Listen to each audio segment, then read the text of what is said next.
하트앤서울 복음방송 주안의 하나 2부 방송으로 이어집니다. 주안의 하나 2부에는 매일을 살아가는 힘을 얻는 존 메가더 목사님의 Strength for Today와 삶 속에서 나오는 묵상을 나누는 살며 생각하며 그리고 은혜의 설교가 준비되어 있습니다. 먼저 존 메가더 목사님의 Strength for Today 들으시겠습니다.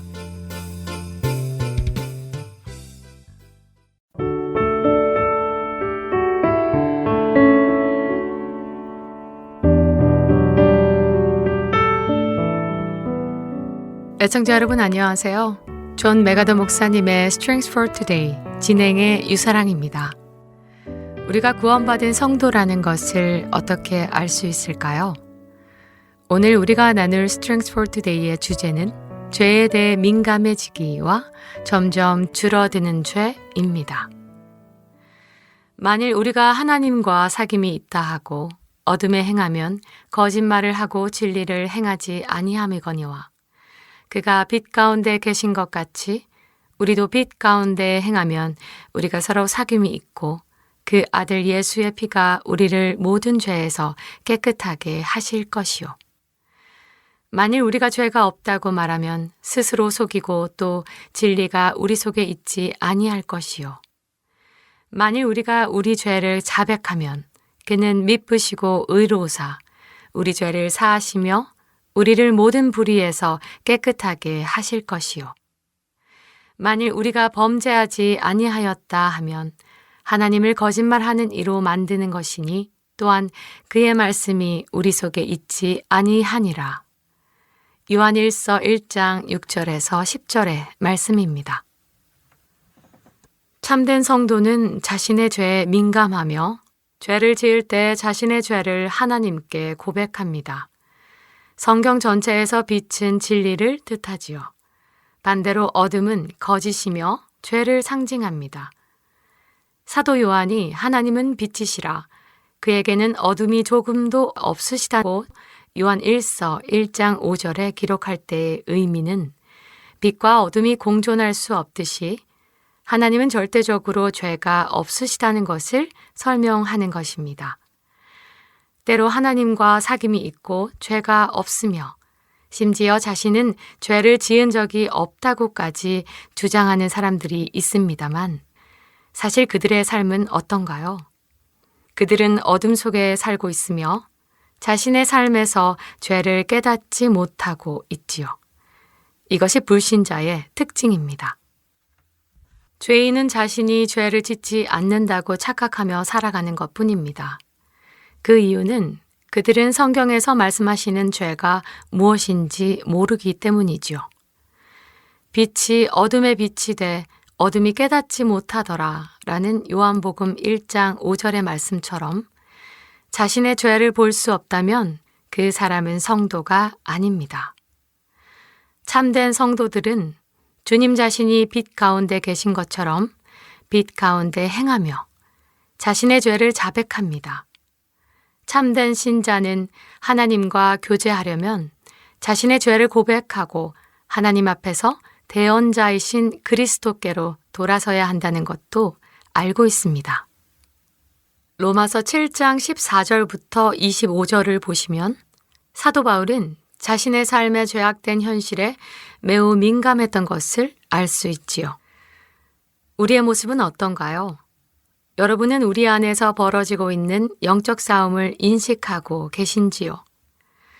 하나님과 교제하려면 거룩한 삶을 살아야 한다는 사실을 알고 있지만 여러분의 삶에서 죄를 고백하고 기꺼이 버릴 의향이 있으신지요? 여러분은 우리에게 죄를 짓지 않기로 선택할 수 있다는 것을 알고 계시나요?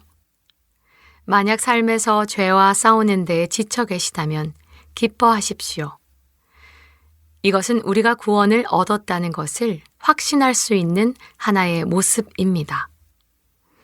죄에 대해 깨닫고 죄에 대해 민감해지며 끊지 못하는 죄로 인해 괴로워하며 죄성의 끈질김과 싸우고 있는 것은 구원의 확신이기도 하지만 또 거룩함으로 나아가는 발걸음이기도 한 것을 기억하시기 바랍니다.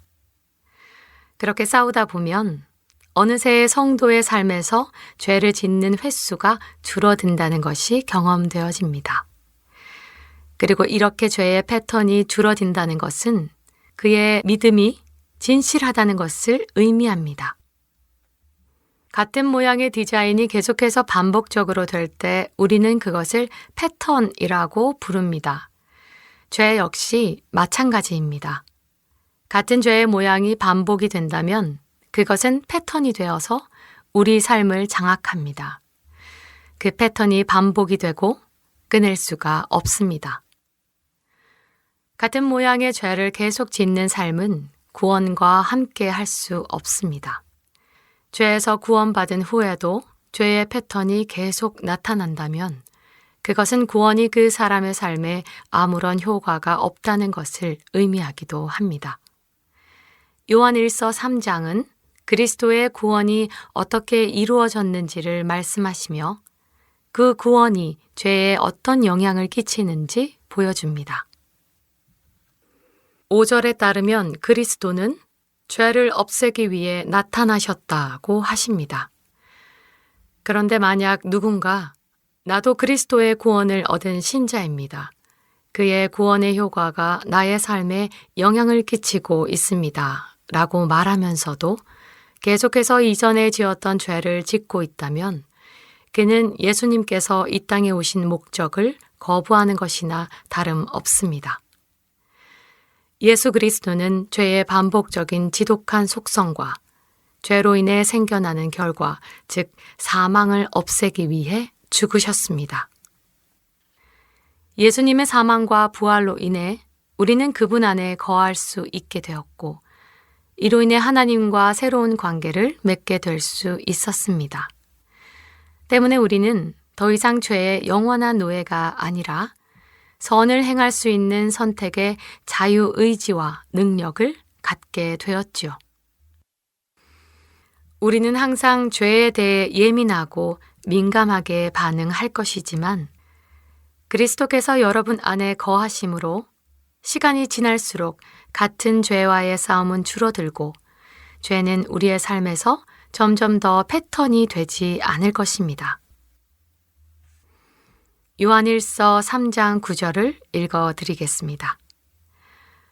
하나님께로부터 난 자마다 죄를 짓지 아니하나니 이는 하나님의 씨가 그의 속에 거함이요 그도 범죄하지 못하는 것은 하나님께로부터 났음이라.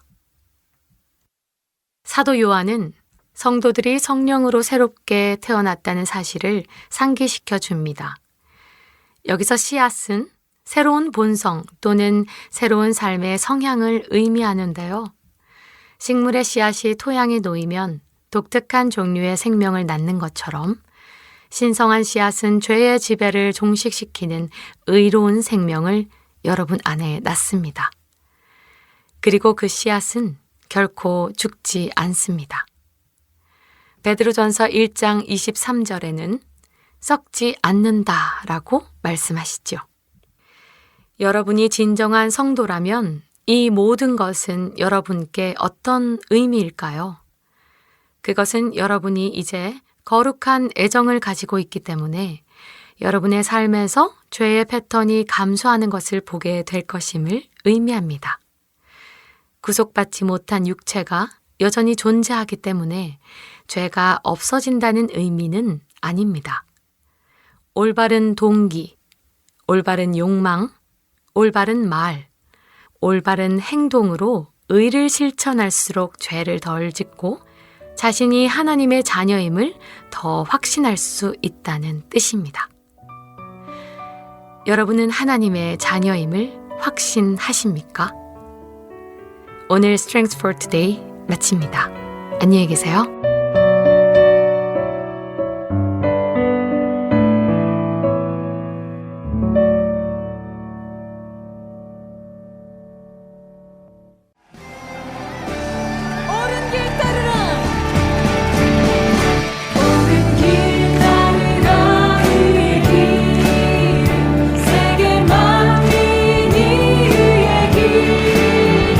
이 길 따라서 살기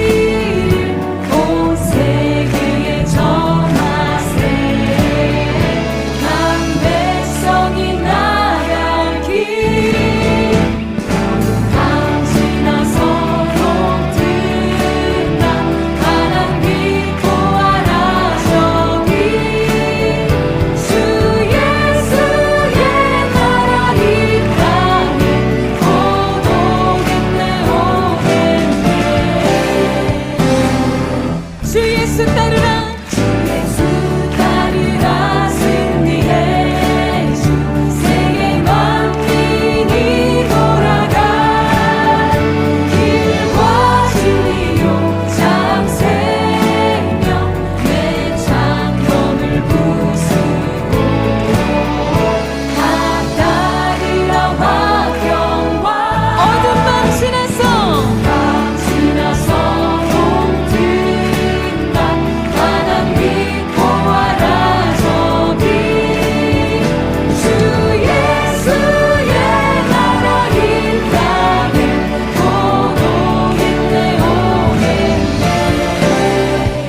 믿음으로 주님 앞에 선포하며 고난 길 헤치고 찾아온 많은 백성을 구한 길 모두 나와서 기도라 온 세상이 마침내 이 진리에 살겠네 우리 함께 선포하며 나아갑니다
계속해서 살며 생각하며 보내드립니다. 오늘은 이스라엘에서 선교하시는 김은성 성도가 진행합니다.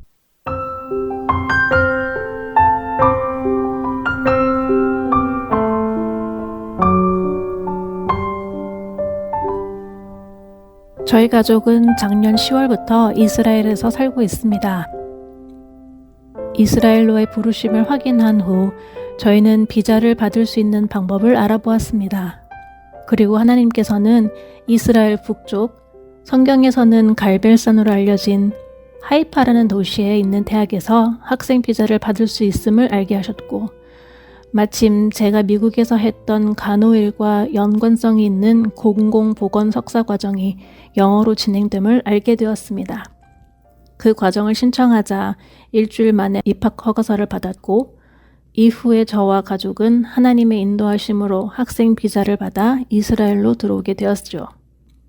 비자를 위한 공부라고는 하지만 이왕 하는 공부에 최선을 다하는 것이 저의 책임이라고 믿고 나름 열심히 했습니다. 그리고 이제 그 과정이 다음 주면 끝나게 됩니다. 함께 공부했던 학생들은 미국, 인도, 중국, 아프리카 등 여러 나라에서 모여든 학생들로 각각의 문화와 보건 시스템에 대한 정보들을 가지고 와서 함께 배우고 토론하면서 보다 넓고 다양한 국제적인 관점을 개발할 수 있는 귀한 시간이었습니다. 이틀 전 종강 파티가 한 학생의 집에서 있었습니다. 각자가 만들고 싶은 음식을 만들어와 함께 나누며 한 해를 되돌아보고 서로의 계획도 들어보는 재미있는 시간이었습니다. 함께 공부한 학생들의 3분의 1은 유대인 디아스포라의 자녀, 즉 유대인 미국인이나 유대인 캐나다인들이었습니다. 한국 디아스포라와 마찬가지로 유대인들도 집안에서는 자신들의 전통과 언어, 문화를 지키며 각국에 흩어져 살고 있습니다. 그런데 재미있는 사실은 그 전통을 지키는 정도가 다 다르다는 것이었습니다. 정통 유대인이 아니더라도 유대인이라는 이유만으로도 정결법을 따라 음식을 가려 먹는 사람들이 많습니다. 안식일을 지키는 정도도 다릅니다. 같이 미국에서 자란 학생들 중에서도 안식일에는 아예 컴퓨터나 핸드폰을 열어보지도 않는 사람들이 있는가 하면 안식일에도 아무 상관없이 전화기와 컴퓨터를 쓰는 사람들도 있습니다. 정결 음식을 히브리어로는 코셔라고 부르는데 부엌 자체를 코셔로 지키며 코셔 음식만을 준비하는 사람들이 있는가 하면 부엌 자체가 코셔가 아니더라도 코셔 음식이라면 상관없이 먹는 사람들도 있습니다. 코셔 부엌을 지키는 사람들은 식당도 코셔 식당만을 골라서 이용합니다. 코셔 부엌을 굳이 고집하지 않아도 준비된 재료가 코셔를 지키는 가게에서 산 것인지를 묻는 사람들도 있습니다. 아랍인들이 주로 사는 지역 등은 코셔를 지킨다고 믿기 어렵기 때문에 한 학생은 그 지역에서 산 재료로 만든 음식들을 먹지 않았습니다. 그리고 그렇게까지 재료에 대하여 묻지는 않아도 대부분의 유대인은 유제품이 들어간 음식을 고기와 함께 먹지 않습니다. 출애굽기 23장 19절에 나오는 염소 새끼를 그 어미젖으로 삶지 말라는 모세의 율법에 따른 전통입니다. 이번 파티에서도 2명의 디아스포라 학생은 고기와 유제품을 선택하는 고민을 했었습니다. 그리고 고기를 선택한 이후에는 아무리 맛나 보이는 후식이 나와도 유제품이 들어가 있는 것이면 먹지 않습니다. 인도에서 온 친구가 저녁 식사 후에 차이를 직접 끓여서 만들어줬는데 유대인 친구들을 고려하여 동물성 우유가 아닌 아몬드 우유를 사와서 만들기도 했습니다. 같은 정결 음식법을 따르는데 이렇게 차이가 있는 친구들을 보면서 많은 생각을 하게 되었습니다. 물론 이들이 같은 법을 이렇게 다른 수준으로 지키는 이유를 저는 모릅니다. 그러나 이렇게 이스라엘에서만 경험할 수 있는 일들을 볼 때마다 은혜와 율법에 대한 묵상을 계속하게 됩니다. 이들의 독특한 문화는 개인의 행동에서만 볼 수 있는 것이 아닙니다. 누룩이 들어간 음식을 완전히 제하여야 하는 6월절 기간에는 슈퍼마켓마다 빈 진열대가 생겨납니다. 누룩이 들어간 음식들을 아예 내놓지 않기 때문입니다.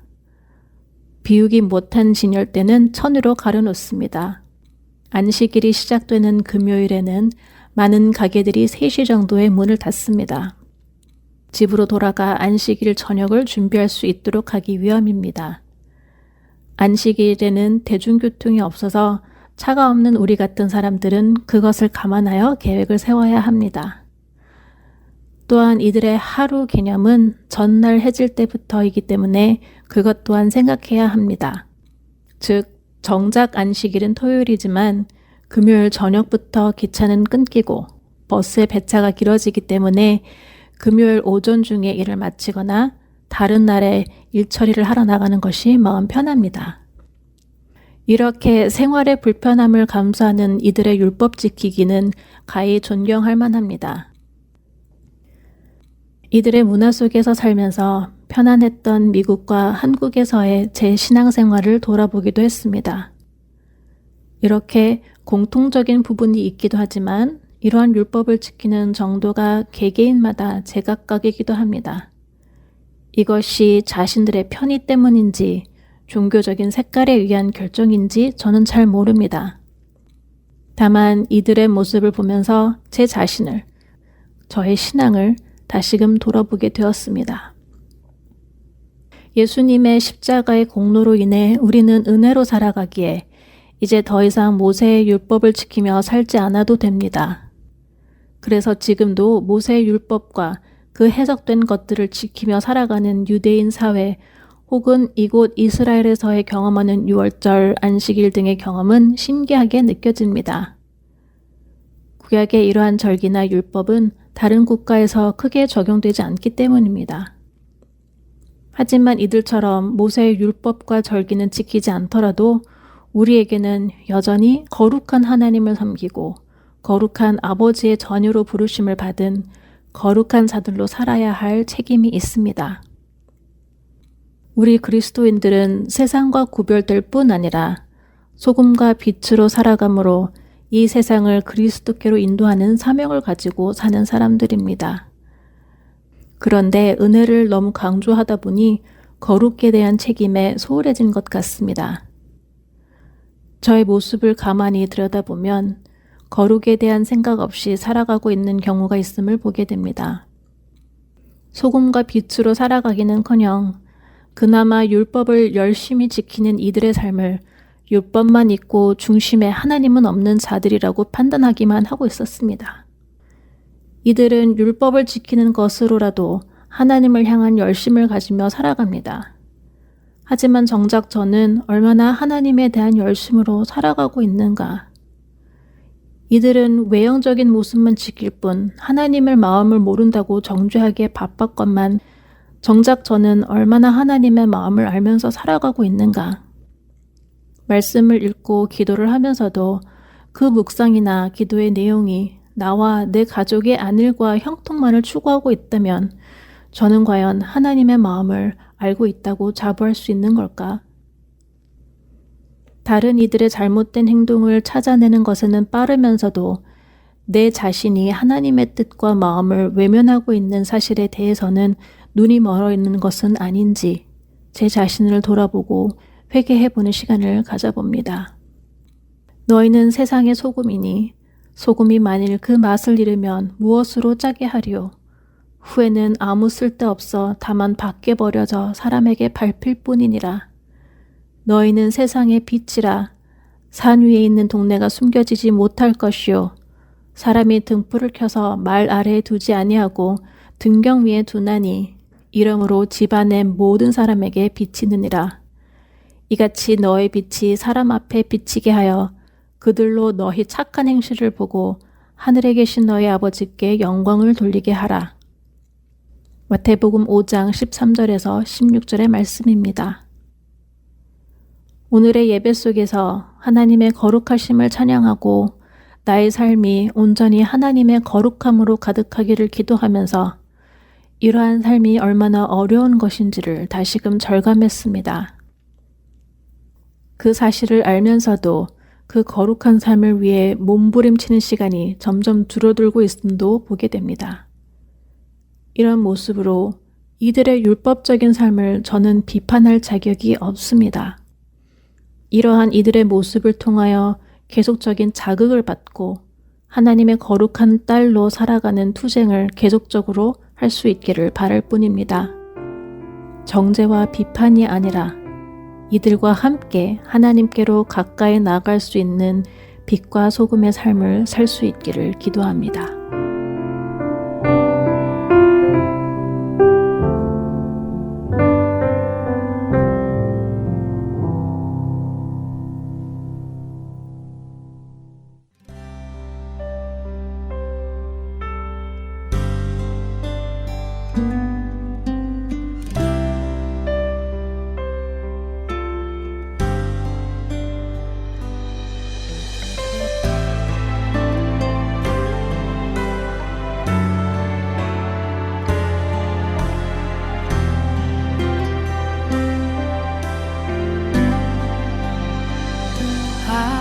아버지 당신의 마음이 있는 곳에 나의 마음이 있기를 원합니다. 아버지 당신의 눈물이 고인 곳에 나의 눈물이 고이길 원해요. 아버지 당신이 바라보는 영혼에게 나의 두 눈이 향하길 원해요. 아버지 당신이 울고 있는 어두운 땅에 나의 두 발이 향하길 원해요.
아버지 당신의 마음이 있는 곳에 나의 마음이 있기를 원해요.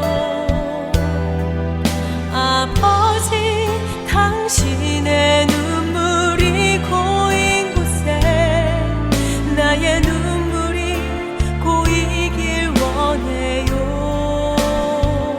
아버지 당신이 바라보는 영혼에게 나의 두 눈이 향하길 원해요.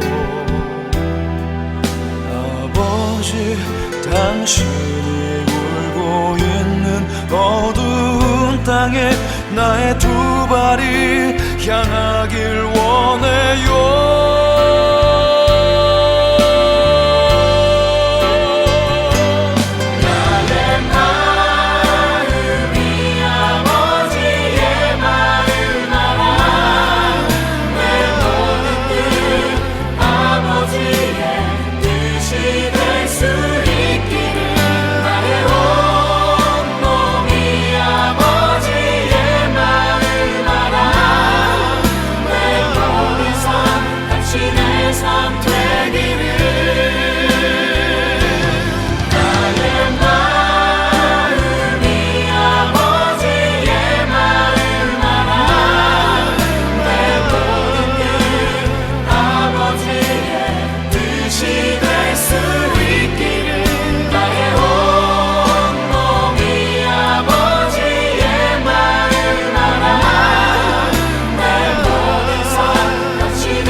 안녕하세요. 봉사자 박용규입니다. 3개월 혹은 6개월마다 새로운 방송들이 여러분을 찾아가는데요. 지난 방송을 다시 듣고 싶어 하시는 분들이 많이 계시더라고요. 그런 분들을 위하여 그 방법을 말씀해 드리겠습니다. 홈페이지 www.heartandseoul.org로 접속하셔서 특별 방송을 클릭하시면 됩니다.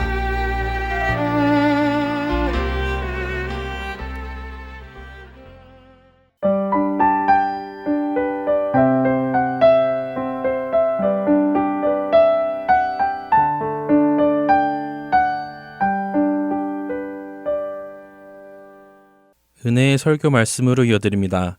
오늘은 서울 남포교회 박영선 원로 목사님께서 에베소서 1장 1절에서 6절을 본문으로 신약 성경 다시 보기 1편이라는 제목으로 말씀 전해 주십니다. 은혜의 시간 되시기 바랍니다.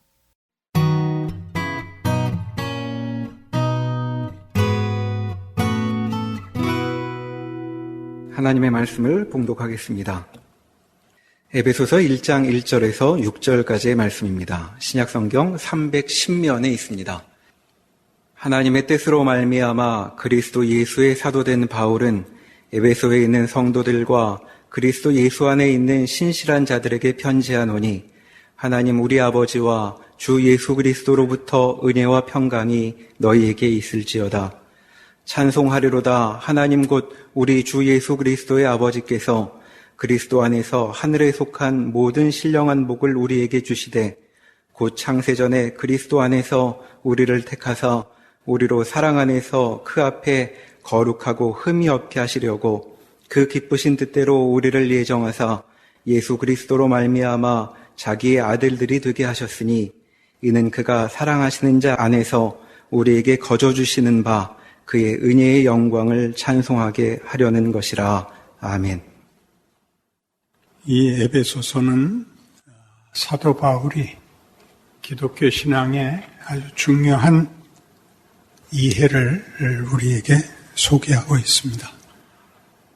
기독교 신앙의 중요한 이해라는 것은 모든 종교가 그렇듯 신앙의 대상과 그 대상을 경배하는 이들의 정체성과 운명을 말하는 것입니다.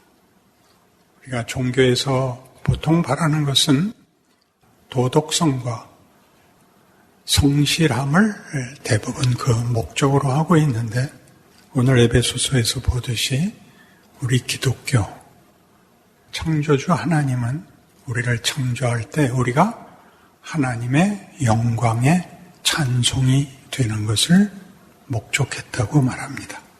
그때 번역마다 약간씩 틀리는데 제가 가셨던 옛날 구역은 영광의 찬송이 되게 한다. 그렇게 되어 있고 그 다음에 영광을 찬송하게 하려 하심이라로 되어 있습니다. 영광을 찬송한다는 것은 하나님이 베푸신 구원의 크기와 그 놀라움에 대한 기꺼운 반응을 묘사하는 것입니다.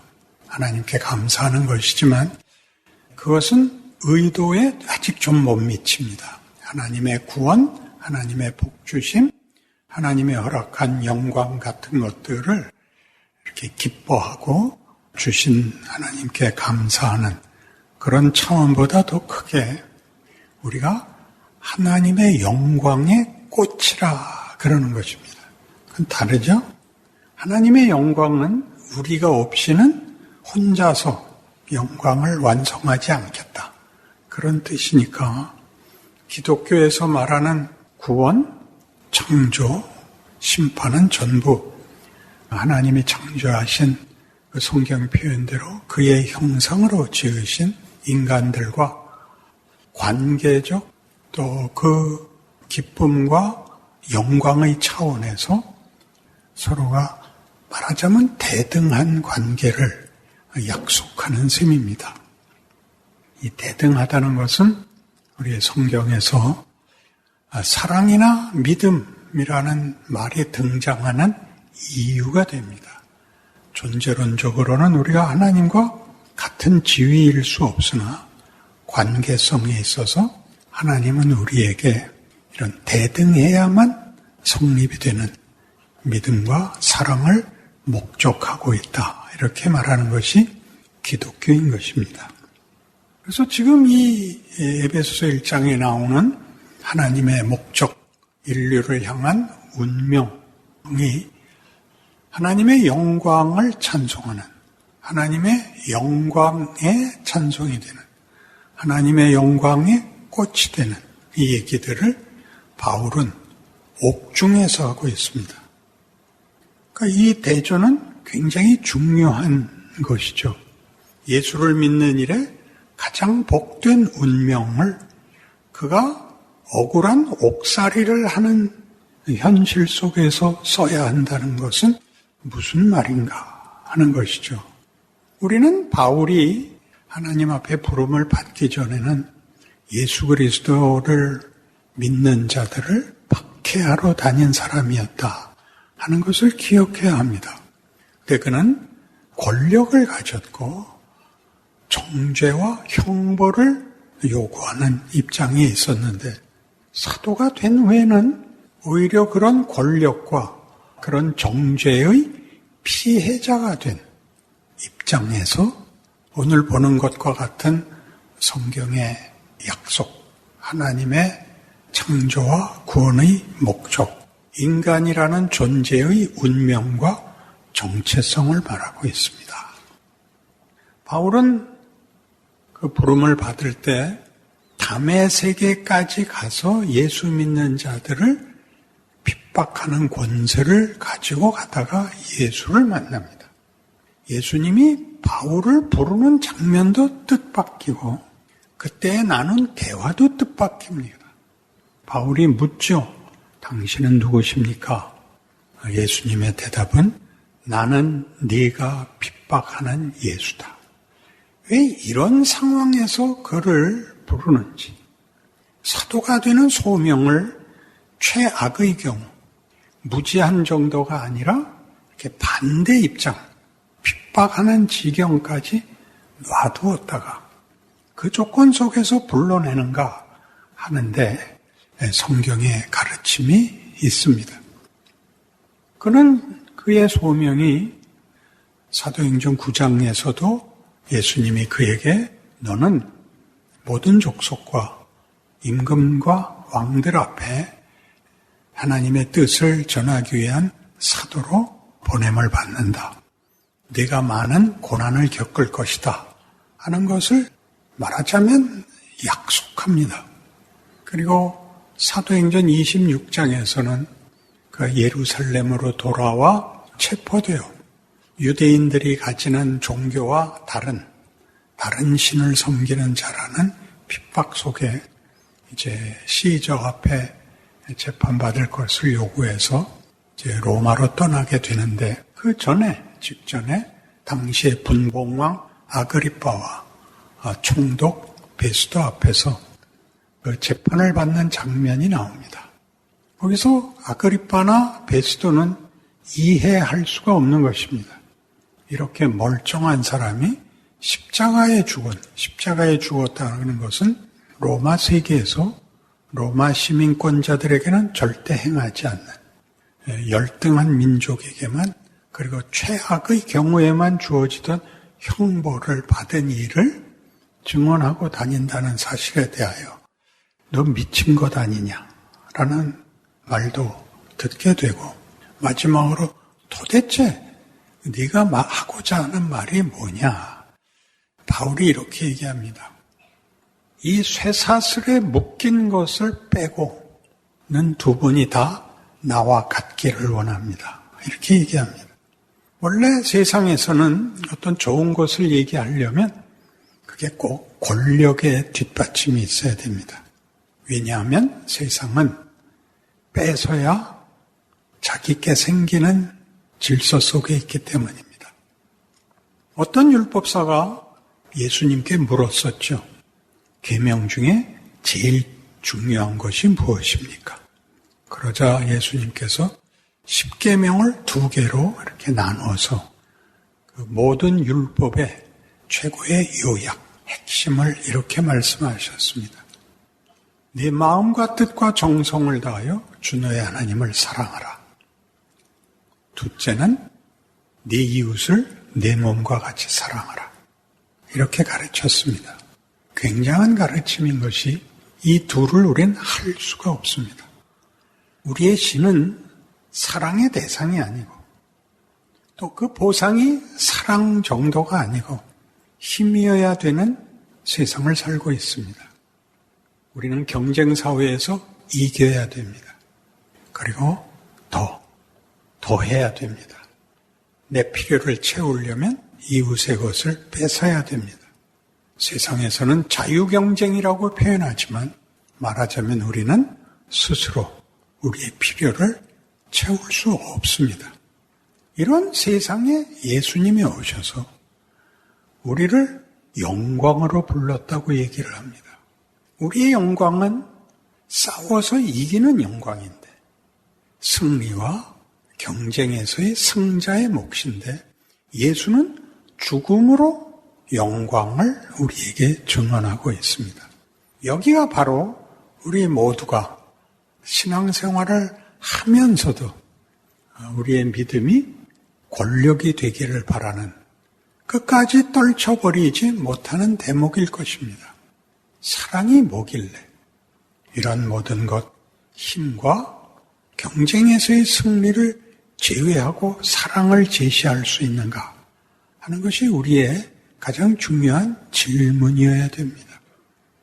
보통은 이 질문을 안 하고 그런 것들도 다 승자의 윤리가 되기를 바랍니다. 넉넉해서 사랑하는 것으로, 넉넉해서 봉사하는 것으로, 그렇게 기독교를 스스로 꿰어 맞추고 있습니다. 그래서 어려운 삶을 살지만 내가 신앙이 부족해서 이러는 거야. 내가 좀 더 진정한 신앙의 경지에 올라가면 하나님이 나에게 보상해 줄 거야. 이런 생각들을 우리는 떨쳐버리지 못하고 있습니다. 그런데 성경이 얘기하는 사랑은 말하자면 이런 식으로 요한일서 4장 18절 같이 사랑 안에 두려움이 없고 온전한 사랑이 두려움을 내어쫓나니 두려워하는 자는 아직 사랑 안에서 온전하지 못한 것이니라 라고 얘기합니다.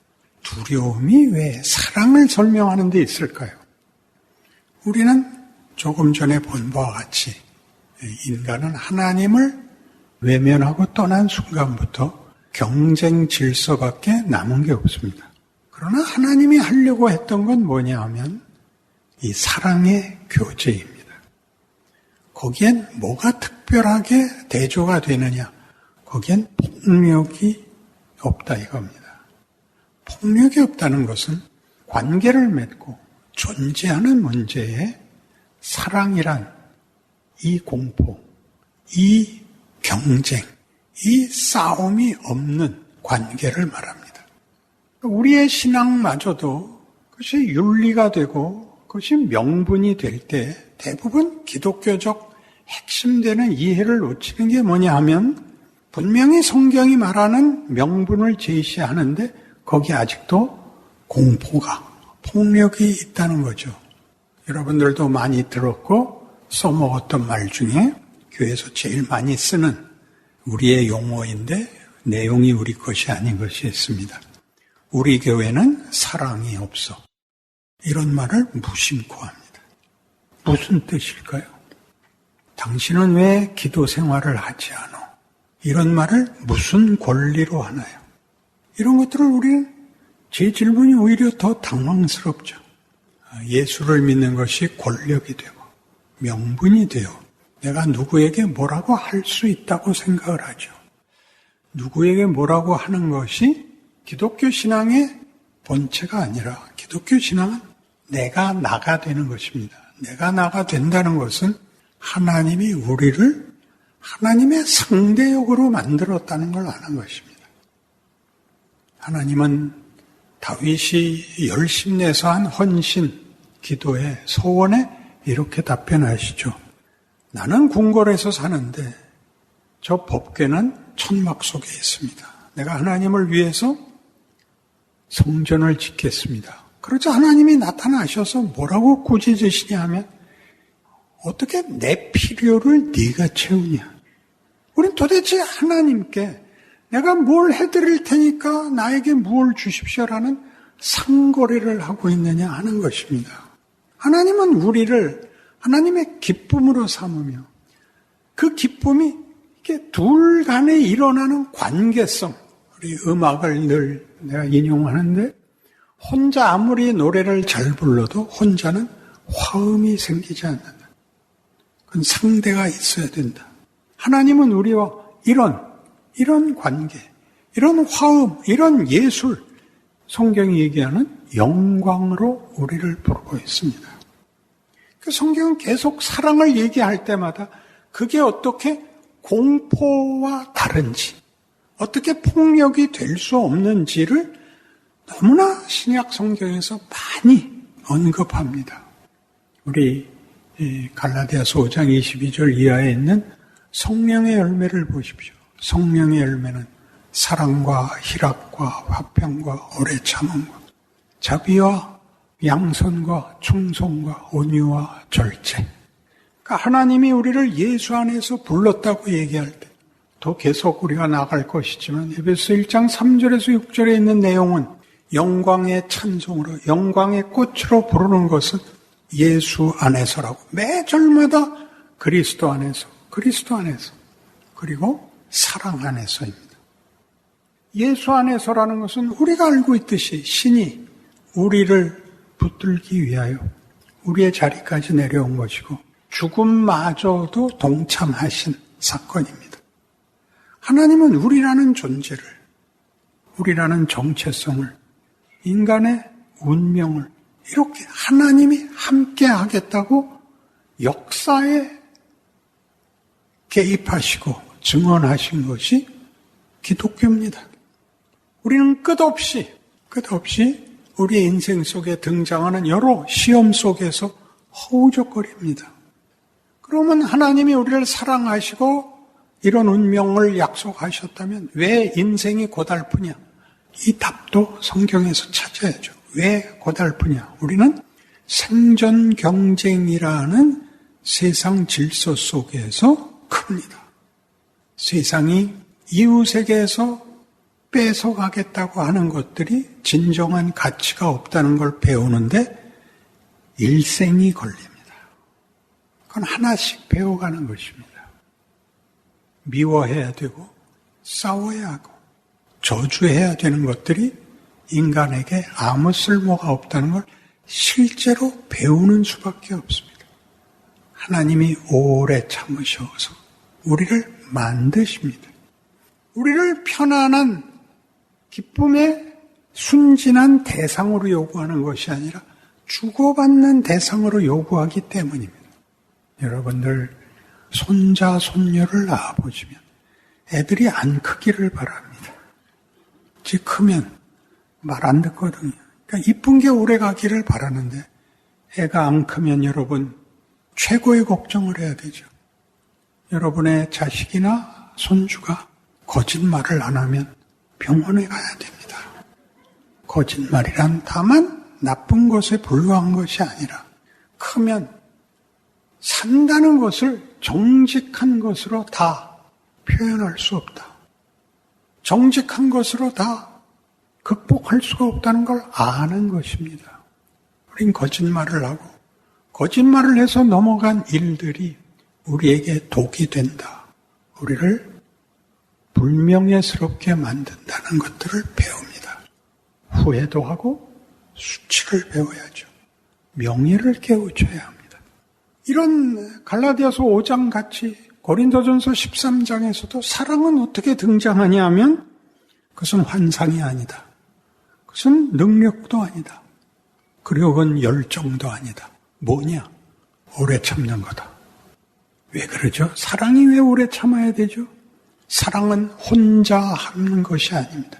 혼자 독점하는 것이 아니며 조작하는 것이 아닙니다. 상대가 사랑의 대상이 되는 지위에 올라와야 되기 때문에 기다려줘야 됩니다. 그 과정에 온갖 시험들, 사랑 이외의 것들, 우리 제일 많이 나오는 거, 권력이 가장 큰 대적입니다. 힘만 있으면 사랑도 할 수 있고 헌신도 할 수 있고 도와줄 수 있다고 생각하는데 하나님은 우리 보고 어떤 능력을 펼치라는 걸 목적으로 삼지 않고 정체성을, 존재를, 지위를 요구하고 있습니다. 얼마나 놀라운 초대입니까? 무례히 행치 않고 성내지 않고 자기의 유익을 구하지 않으며 모든 것을 참고 견디고 바라고 믿습니다. 의지가 들어가 있죠. 사랑에는 의지가 들어가죠. 왜 우리한테 어려운 일이 생기느냐? 하나님을 믿고 따르겠다 그러는데도 왜 어려운 위협이 늘 있느냐? 사랑은 방치할 수 없기 때문입니다. 아무 일도 없게 만드는 것이 사랑 아닙니다. 어려움을 해결해주고 제거해주는 것을 사랑이라 그러지 않습니다. 우리는 상대가 커야 된다는 걸 압니다. 완성을 하기 위해서 여러 번 실패해야 된다는 걸 압니다. 그걸 견디게 해주죠. 편히 되어주죠. 완성될 때까지 꾸중도 해야죠. 붙잡아 와야죠. 그런 것들이 성경이 말하는 하나님 되심입니다. 기독교의 신앙의 대상은 이 하나님입니다. 천지를 지으셨고 인간을 자기 형상대로 지어서 자기와 사랑과 믿음의 관계의 대상이 되어달라고 요구합니다. 거긴 뭐가 필요했냐 하면 여러분은 아담이 범죄한 데 대해서 늘 불평이죠. 선악과는 왜 만드셨나? 왜 먹는 걸 안 막으셨나? 그러니까 우리는 인간을 왜 완제품을 안 만들었느냐? 시키는 대로 하는 자를 왜 안 만들어서 우리로 선택해서 이 고생을 하게 하느냐? 그 답이 노아입니다. 노아는 뭐냐 하면 범죄하여 죽을 수밖에 없는 그 족보에서 유일하게 하나님을 따르는 모범생입니다. 그래서 노아와 그 자식만 남겼는데 그들도 결국 범죄합니다. 그게 무슨 뜻일까요? 완제품을 요구하는 것이 아니라 조작이 가능한 대상이 아니라 자발적 사랑과 믿음의 대상을 요구합니다. 그래서 긴 역사가 시작이 되고 이 역사는 잘하느냐 못하느냐를 심판하는 약속이 아니라 하나님이 만드신 것을 만들기 위하여 하나님이 역사에 인생에 뛰어들어오되 그 운명을 우리에게 이렇게 분명히 먼저 약속하고 전개한 역사입니다. 아브라함이죠. 내가 네게 복을 주어 내 이름을 창대케 하리니 너는 복의 근원이 될지라. 너를 축복하는 자에게는 내가 복을 내리고 너를 저주하는 자에게는 내가 저주하리니 땅의 모든 족속이 너를 인하여 복을 얻을 것이니라. 이렇게 역사가 시작되는 겁니다. 뭐 때문에 그렇다고요? 커야 되기 때문에 자라나야 됩니다. 성숙하고 이 자리, 이 감사의 자리, 하나님을 사랑할 수 있고 사랑을 받을 수 있고 우리의 인생 속에서 이것이 커가는 과정을 겪고 커지는 궁극적으로 하나님의 영광의 꽃이 되는 것입니다. 여러분들은 전부 나 생각할 필요 없이 하나님의 뜻대로 해주세요. 이 기도를 제일 많이 합니다. 내 뜻대로 마옵시고 아버지의 뜻대로 하옵소서. 우리의 그 기도에는 선택의 책임을 지지 않겠다는 변명입니다. 예수님께서도 하셨는데 그렇죠.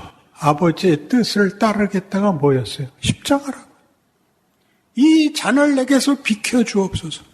그러나 아버지의 뜻대로 하겠습니다. 그랬더니 문제가 책임이 없어지는 것이 아니라 완벽하게 수모와 오해와 핍박과 고통과 죽음을 맞이해야 됐던 것입니다. 놀라운 일이죠. 죽음마저도 하나님이 우리에게 만들려고 하는 목적에서 제외되지 않는다. 방해할 수 없다. 하늘의 밀알이 땅에 떨어져 썩어야 된다. 이런 것들은 기독교에만 있는 어떤 반어법들이요. 은혜요, 기적이요, 약속인 것입니다. 그런데 우리는 한 번쯤은 잘해볼 수 있지 않습니까? 그게 교회입니다. 교회 나가면 세상에서와는 좀 다르게 해라. 그게 교회입니다. 그러니까 처음에 뭘 해야 된다 그랬죠? 인상을 푸셔야 됩니다. 이게 굳어져서 여기 나올 때도 긴장도 있고 아무 책임도 안 지겠다는 자세가 역력해 보입니다. 그러니까 제가 설교할 때 제일 어려운 건 뭐냐면 이 여러분 얼굴들이 긴장과 두려움 속에 있는 걸 제가 뚫어야 되는 것입니다. 그러니 잘 생각해 보십시오. 예수를 믿는다는 건 어떤 약속 속에 어떤 운명, 어떤 정체성으로 현실을 이겨야 하는 것인가? 현실을 이기는 것은 면제를 받는 것이 아니라 겪어야 되는 것입니다. 그 속에서 배웁니다. 성경이 왜 이런 얘기를 했겠습니까? 하나님을 사랑하는 자, 그 뜻대로 부르심을 입은 자들에게는 모든 것이 합력하여 선을 이루느니라. 이것이 역사요. 이것이 인생이요. 현실인 것입니다. 신앙은 우리끼리 모여서 어떤 종교적인 행사를 할 때만 들어가는 것이 아니라 우리가 거부하고 이해할 수 없고 어떻게 해결할 수 없는 모든 것이 하나님의 지혜와 권능, 십자가가 믿지 않는 자들에게는 미련한 것이요, 믿는 우리에게는 하나님의 능력이요 지혜니라를 기억하는 인생을 사는 것입니다. 이 약속과 운명에 대한 여러분의 믿음이 여러분이 매일 맞이해야 되는 위협 속에서 여러분을 견디게 하고 키워줄 것을 믿습니다. 기도하십시다. 하나님 아버지 은혜를 감사합니다. 우리를 하나님의 가장 큰 영광으로 목적하셨습니다. 우리가 겪는 이 이해할 수 없는 현실이 하나님이 우리를 그 큰 영광을 만들기 위하여 우리를 도전하시고 인도하시고 지키시고 깨우치시는 하나님의 권능임을 믿습니다. 우리도 힘을 다하여 우리의 인생과 현실을 감당케 하옵소서. 울어야 하고 웃어야 하는 모든 일들이 궁극적으로 하나님의 선하심과 권능 아래 있다는 사실로 인하여 하루를 반복해서 책임 있게 살아내고, 그래서 점점 더 많이 찬송과 기쁨이 있게 하여 주시옵소서. 예수님 이름으로 기도합니다. 아멘.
주안의 하나 2부 준비된 순서는 여기까지입니다. 계속해서 주안의 하나 3부로 이어집니다. 주님의 말씀을 더 알아가는 시간 되시길 소망합니다. 안녕히 계세요.